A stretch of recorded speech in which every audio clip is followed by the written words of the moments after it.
Welcome back to the small stuff. Welcome to the small stuff.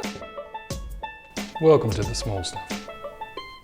The way we deal with interruptions in the classroom will greatly influence the level of respect within the whole classroom. Quite often as teachers and trainers we can feel disrespected if while we're doing something, while we're talking, if there are a few students over here or over there who start having a bit of a chuckle or a conversation. However, the reality is that for these people with their own lives and their own feelings, quite often it will have absolutely nothing to do with us.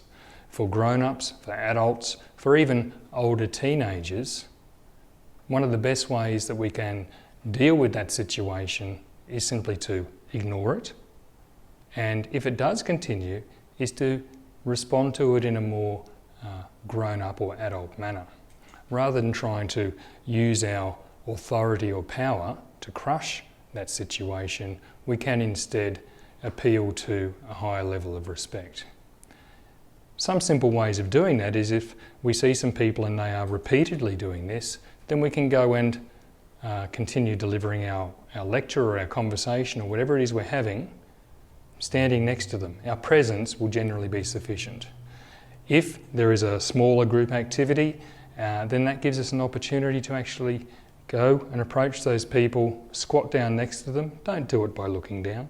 Squat down next to them and say, hey, you guys are having a bit of a chat today. Is everything okay? Are we keeping up?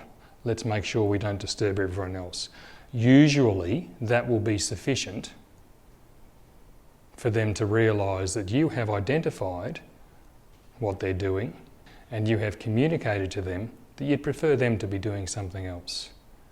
That will be sufficient, and because it's been done in a very gentle way, we have responded with respect. We will gain their respect, and everyone else in that classroom who has actually seen or heard that interaction will also understand that respect is not just something that we talk about, that respect in the classroom is something that we truly value. It's worth thinking about how we interact with our students, and that's just one example of how we can do it.